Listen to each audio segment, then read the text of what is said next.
Good morning, good evening, and welcome to our weekly Monday discussion. And this week and next week, I'm going to combine the two classes. I'd like to talk about a very interesting subject, or at least I find it interesting, and that's the subject of sleep and dreams. And this week, I'd like to focus mostly on sleep. And next week we'll talk about dreams. And so you might, if you have some questions, you could put them in the chat box, and I'll try to remember to actually address them toward the conclusion of this morning's talk. I find this interest. It's a little bit of a side subject, but Paramhansa Yogananda, in his lectures and in particularly in his early lessons, he addressed this topic of dreams. More so than sleep, but he also did talk about sleep in the sense, and I think many of you have seen that video clip where Paramhansa Yogananda is on his return from India. He was in London, and it was on a television program of some sort. There's a video clip of "You people do not know how to sleep properly," and then he goes and he lies on a sofa, divan, and goes into, sort of says, now I will enter the state of super consciousness. And he goes into a sleep state in a super conscious samadhi state. And it reminded me of a story of when he was in 1927 in America, in Minneapolis. He had talked about how this ability that to go into at will, into the various states of consciousness and into going into a superconscious state. And then he was talking to the topic of how death and those sorts of things. And one of his students asked him, invited him over to his office, and they were talking. And he says, is there life after death, and can death be controlled, and these sorts of questions? And Master said, oh, yes. And he says, well, how? He says, well, let me demonstrate. And so he says, now this man, a manager of a large company, and his assistant were there in the room. And the man had a very nice large sofa there, a couch, divan. And he says, please, close the door, and I will demonstrate. And so he laid on the sofa, and he closed his eyes. And as they watched, immediately they could see, this man recounts the story, they could see that the color drained out of Master's face and out of his body. And he went into he could tell from observing this, and inwardly what Master did is withdrew all the life force from his body. And the man said, Yogananda turned into a corpse in my office on the couch. And you can, if you've ever seen a person who's passed, who's died, you can see there's a very distinct look to that. Yeah, this person is dead. And so this is what occurred in this man's office. And so the man got very frightened. He says, oh my God, and he told his assistant, to lock the door quickly. Don't let anybody walk in here. They're going to see a corpse in my office. And how am I going to explain this to anybody? And he got very worried, and because Master was just completely gone. And so he went up to him. He said, sir, Swami, come back. And he said it took a couple of minutes, but slowly he saw the color come back into Master's lifeless form. And he came and he opened his eyes, and he said, you can, as an object lesson, that yes, you can control this. And this man became a believer, you could say, after that. Now, Master would do this in his early days, sometimes just to show people, to demonstrate. And anyway, when I was teaching much more frequently than I do nowadays, how to meditate classes, I would sometimes use the example and compare meditation to sleep. What do we do when we go to sleep? we basically go into a state where we withdraw the life force away from the senses of the body. And we go into a deep sleep. And where do we go? We go into a deep, well, as Master would explain, and as we explain in our tradition, what happens is we go into a subconscious state, that land of dreams, perhaps. So we go into that deep state, and in that deep state, we're not aware. Our eyes don't see what's going on around us. So we don't hear. Somebody could be talking and carrying on a conversation. We're oblivious to it all. Our senses have withdrawn. And what we're doing there is we're withdrawing. And this is very much comparable to what we do when we meditate, except, of course, sleep is a withdrawal from the conscious world into subconscious world. And meditation is the same process, learning to withdraw the life force, but consciously, and remaining conscious.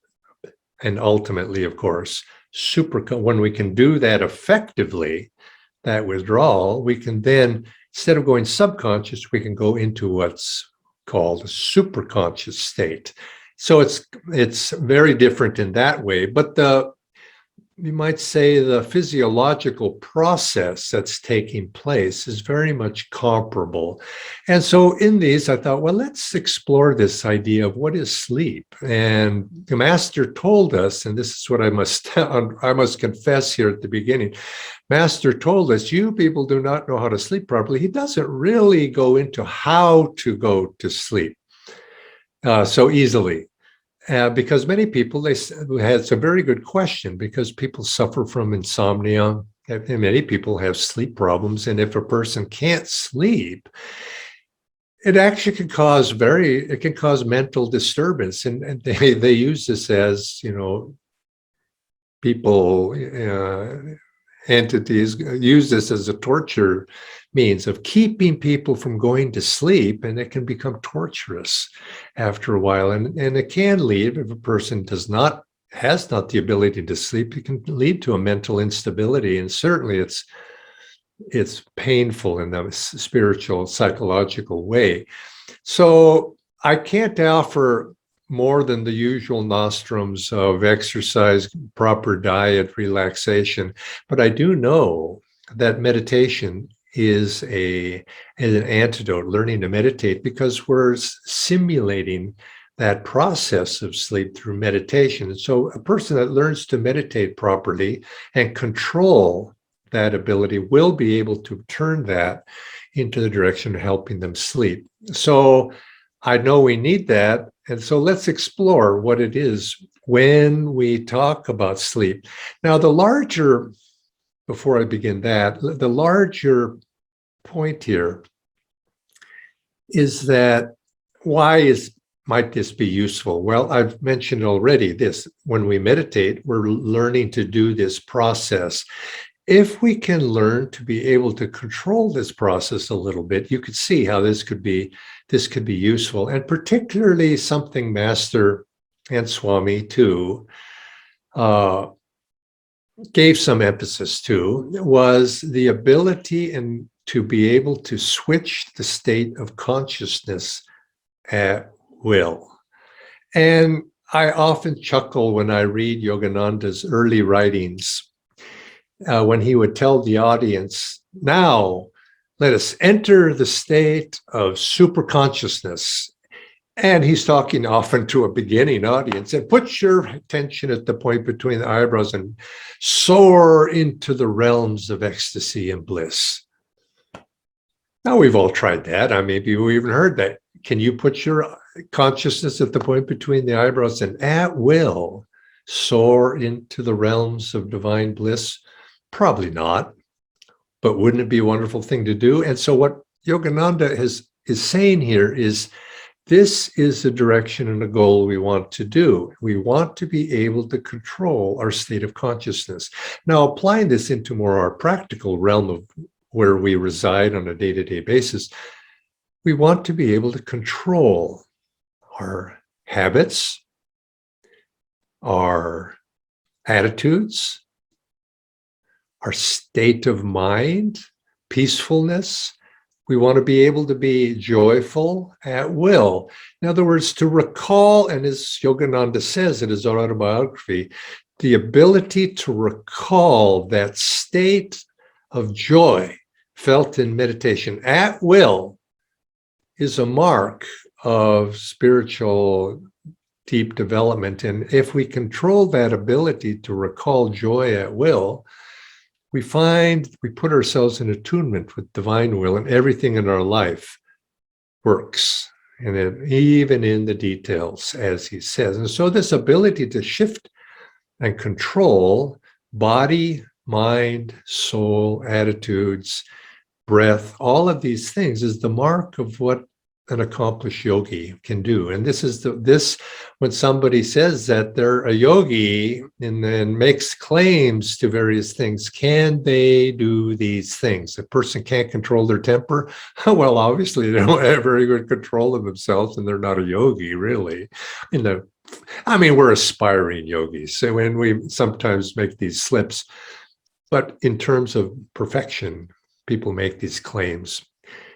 They test in the daily activities of life and see if it's so. So sleep is, and this you might say, this topic of sleep, what use is it? Well, it's a step to learn to be able to control our state of consciousness. And Yogananda even said that we should learn to go to sleep at will, whenever you choose to, take a nap consciously, after lunch, take a nap, not just because you're tired, but just you can even practice taking and putting yourself and taking a little bit of sleep during the day.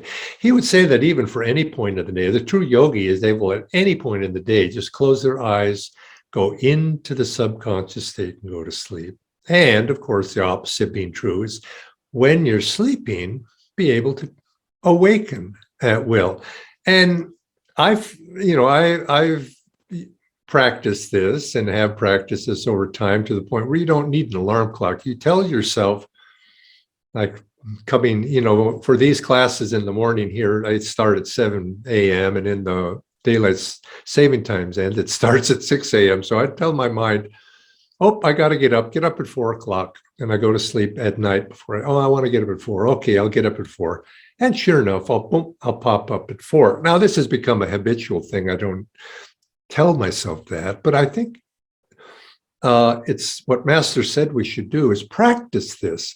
Practice telling yourself as you go to sleep, I am going to awake at such and such a moment.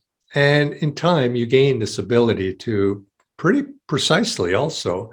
How that works, I'm not quite sure. Does the superconscious mind see a clock somewhere and then, oops, time to wake Nayaswami Jaya up? I don't know, but you can demonstrate it. And Master, I remember when I first read his lessons back in 1969, I noticed that and I thought, that's an interesting thing. And yes, it's very doable. But in and of itself, the practical ability might be useful from time to time to catch a plane in the morning, but it's the idea of being able to shift our consciousness from subconscious to conscious, conscious to subconscious. If we can do that, it opens the door for us to take that next step, subconscious, conscious, superconscious. If you can't control conscious to subconscious, you're going to find it difficult or impossible, perhaps, to take the next step. And so this is you might say, a training ground to ultimately be able to shift your consciousness up into this superconscious realm. Now, sleep itself, this is a topic that has been, it's been studied. Researchers have found it interesting because it's been something, it's part of our human makeup, and people have been interested in it throughout the millennia.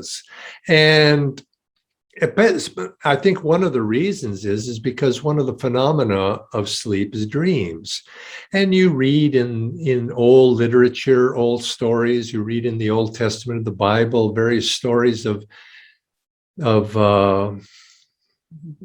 it was commonly felt that dreams were a form of prophecy. And there's actually, I will talk more about that next week, but there's some truth to that as well. They can be, because we access, there are such things as dreams, regular dreams, most being subconscious, but there's also superconscious dreams as well that do have that element of prophecy in them. And the ability to control that, as well as to be able to control sleep. And so in some of the stories in the Old Testament about Joseph, when the Jews went to Egypt and were enslaved, Joseph was recognized as somebody who could read the meaning of dreams. And it came to the attention of the Pharaoh, who was having these dreams of ominous portent, and nobody could interpret them. And Joseph was able to interpret those dreams, and he became, from that, a high counselor to the Pharaoh. And ultimately that benefited the Jewish people there. And the tradition was passed down through the Jewish tradition of Joseph, his abilities.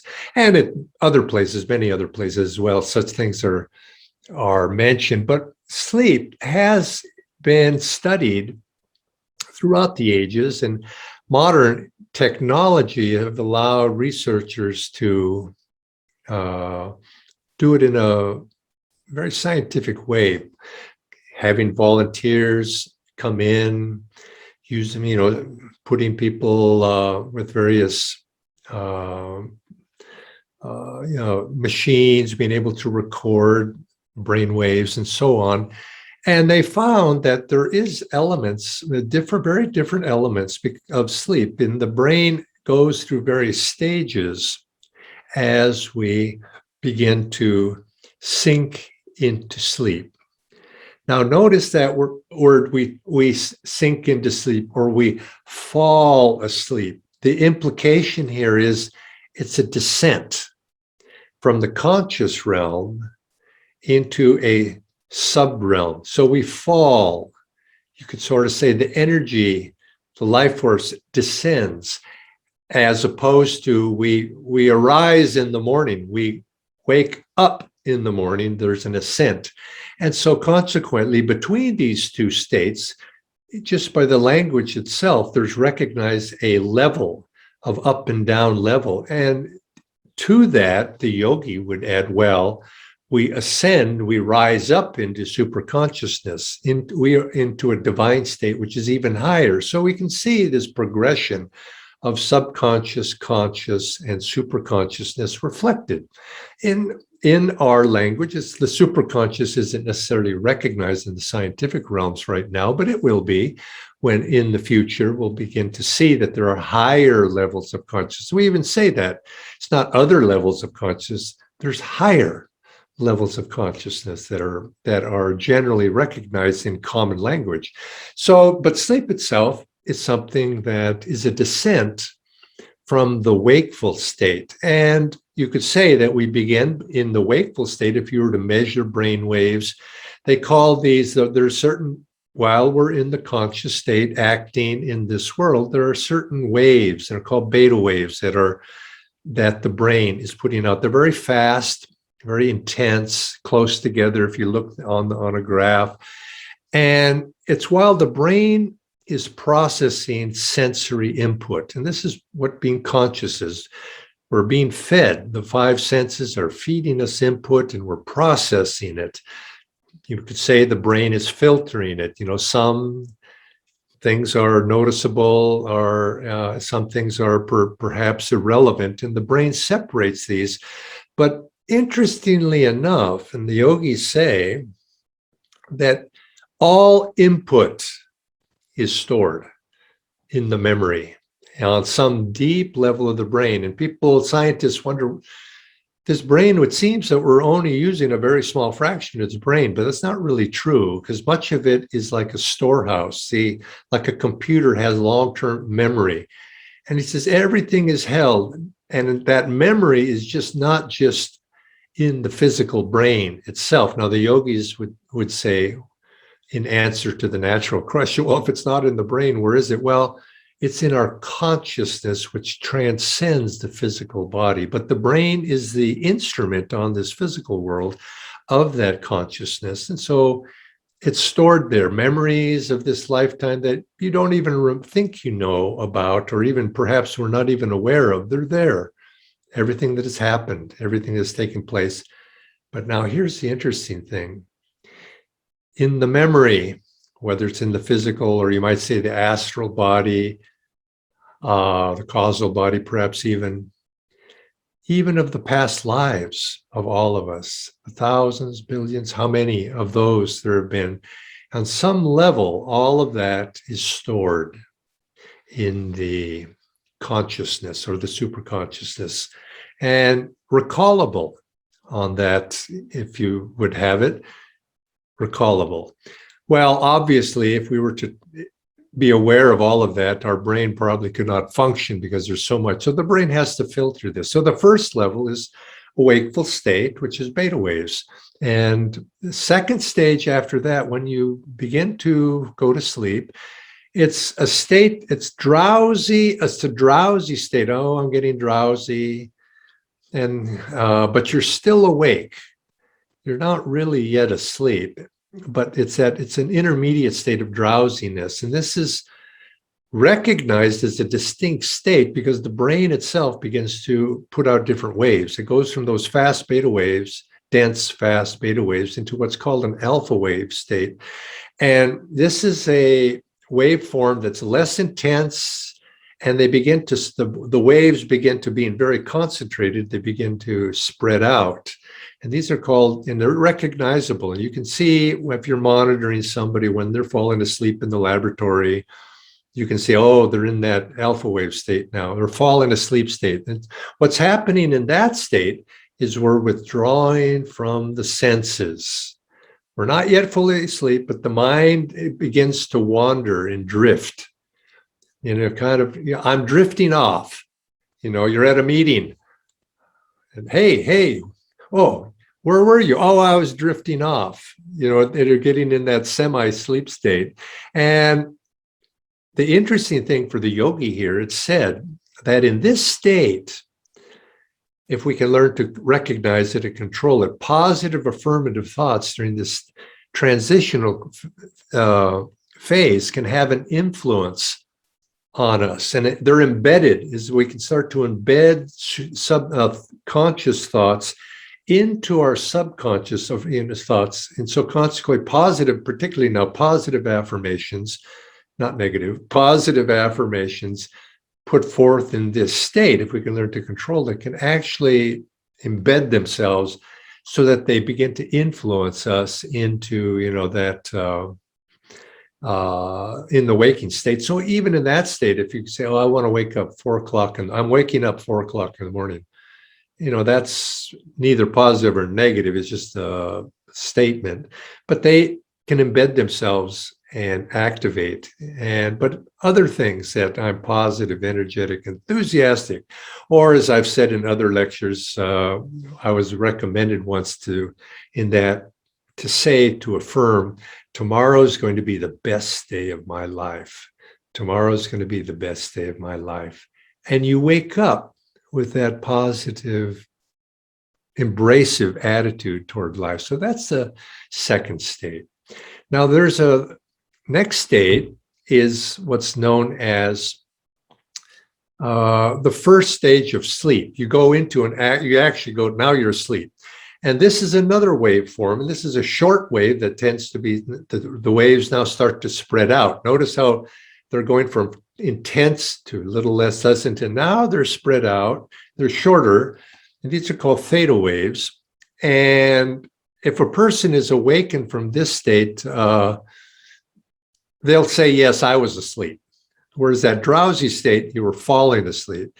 Now, yeah, I was asleep, that was it. and so that you go into a deep state. And then you could say this is like a transitional state. And then you go into the deeper transitional state, which the waves begin to change again. And these are called, in sleep therapy or sleep science, they're called K-complex waves, where you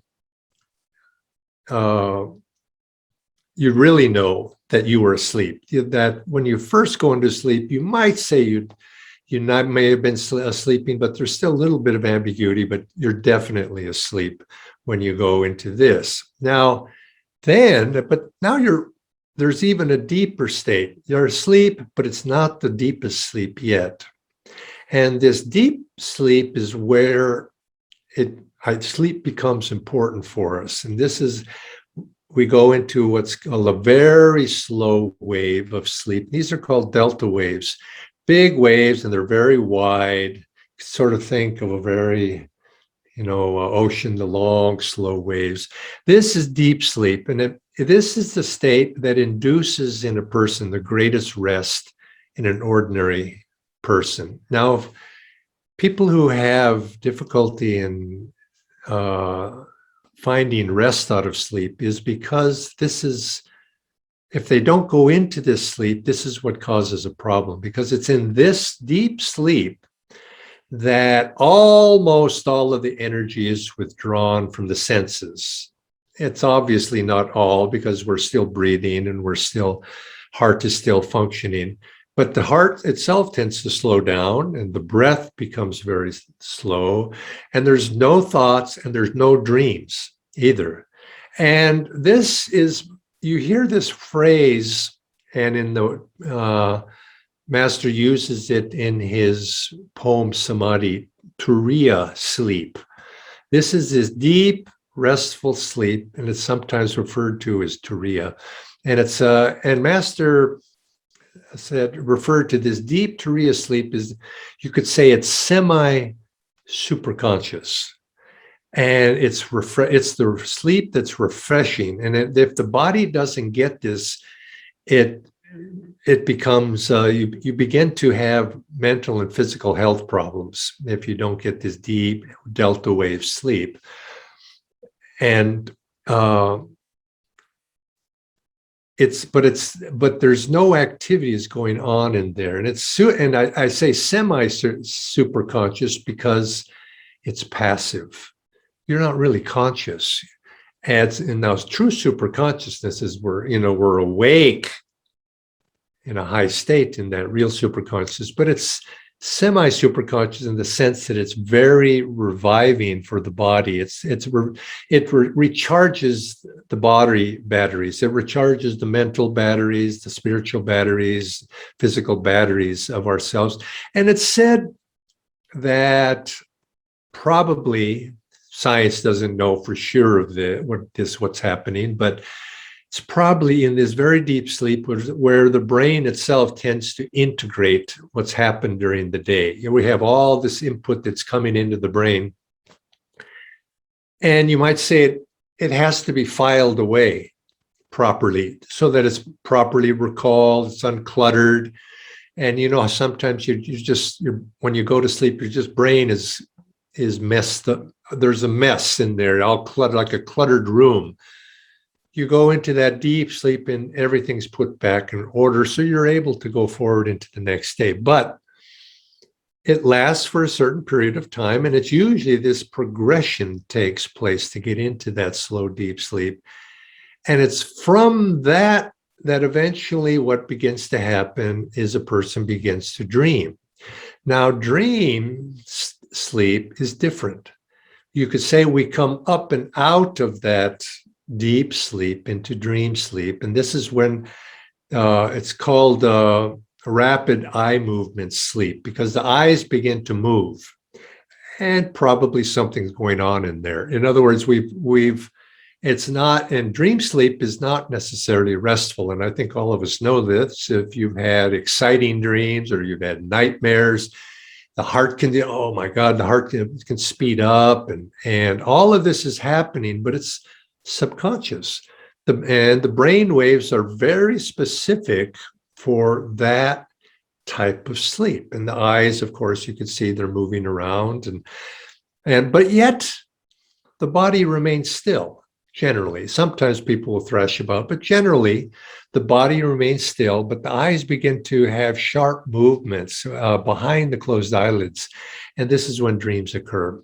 And it seems from all research, and you might say historically, just common, acceptance, that dreaming seems to be universal.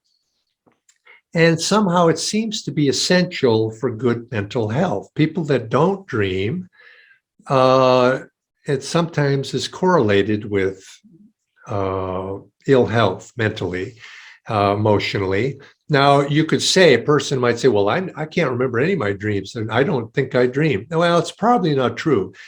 People dream, but they do not remember. And it's also it's been noticed that when they put, receptors on a person's brain, skull, to measure these brain waves, that during dreaming, the more primitive portions of our brain begin to light up. The limbic system, back of the head, medulla area. But interestingly, usually not in the frontal lobes. So you could see those areas associated with subconsciousness, they become activated. And most dreams have their origin in the subconscious, the ego self. That ego self becomes alive in the subconscious level. And there's some indication that when those people who meditate more, they begin to change the origin more toward the midbrain, or less vibrant or less intense in the subconscious portion of the brain, maybe even a little bit toward the frontal lobe of the brain. And this, of course, would be true when a person has what's known as superconscious dreams, the influences of the superconsciousness. But of course, laboratories can't necessarily, you can't always, normal person can't have superconscious dreams at will, although they do tend to happen in everybody from time to time. That superconscious portion of the brain, or of our consciousness, they're not of the brain, but of our consciousness, begins to open. That superconsciousness is said to be that midpoint where the conscious realm meets the subconscious realm, and we pass through that realm when we go from consciousness to subconsciousness, and when we pass back from subconsciousness to the conscious realm, we pass through that subconscious realm. And so you could say that being interested in self-observant, introspective of our own sleep patterns, our dreaming patterns, our wakefulness and sleep states, can be an exercise for learning to be able to notice that superconscious state. And Master said, this is a practice that we can do as we pass from subconsciousness to consciousness. Try to awaken and open up that moment of superconsciousness as you pass through it. And he said the best times for this are when we are going to sleep. We go into that subconscious state. But if we try to keep an elevated consciousness, we can sometimes open up that window into the superconsciousness and go into the superconscious state on the way into our dream state or our sleep state. And in reverse, also upon awakening, as we awaken, sometimes, and he actually mentioned this, he says, when you awake, he said, don't necessarily immediately jump up into the wakeful state, but if you have been dreaming, and you can sort of awaken and just hold on to that for a moment, and just that awareness that you're waking up, that dream state. And sometimes you can pass through that superconscious state into the fully awake state. And then once you're fully awake, wake up, put energy there and wake up with a affirmative mood. And so try these little exercises and see if you can wake up at will at a specific time, go to sleep at will, and just put yourself into that subconscious state. And next week, when we come back, let's explore this a little bit further about dreams. This, you could say, this universal phenomena that people have with dreams. And I'm going to leave it at that, and I'll look at my says names 4 states of consciousness, with the 4th name Turiya as referred by the master also. Yeah, there is, you could feel this Turiya sleep that's not unique to this path. There is this state, and it's that very refreshing deep state, but again, it's passive. Although I wonder if, to the degree that, and master, I'm sure, as a yogi, could go into that deep state of relaxation that accompanies Turiya sleep. And I think he sort of refers it in that state. You go into that and consciously enjoy that state. Whereas when we're sleeping normally, for the normal person, we're not conscious of that enjoyment that can come out of that deep sleep. But when we learn to be able to control it, we can actually control that. Now, Master said he basically was never, there is no such thing as unconsciousness. And says he basically was in a he was in an aware state all the time. And even when he would go to sleep, he was aware. He was aware of what's going on, but he was able to put himself into that deep state of deep relaxation of the body, the relaxation of one's whole being. But he didn't need sleep. He could stay in the superconscious state at will, or that subconscious will, if he chose to stay at will. And he even said sometimes he would go into the normal sleep state that humans experience just to see what it felt like. And he said it didn't feel so good. He didn't like it.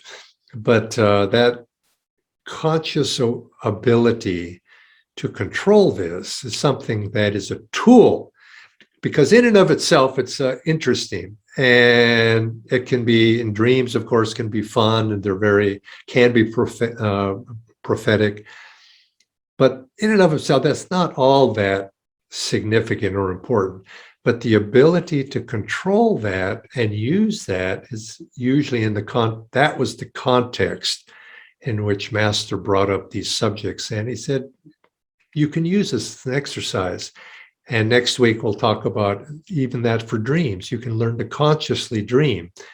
It's entertaining, he said, but educational, yes, but it's the ability behind it that's the important thing, so that you could do what he says in his lessons. Now, put your attention at the point between the eyebrows and go into the state of divine joy and experience that everlasting calmness and peace. And we read that now, we think, oh my God, can we do that? The Master says, yes, we can. That potential is there for all of us. And so let's come back next week and we'll continue this discussion to the next logical conclusion or logical step, which is dreams. What's that all about? Why do we dream? And might there be some spiritual exploration potential there for us? So until next week, joy to you.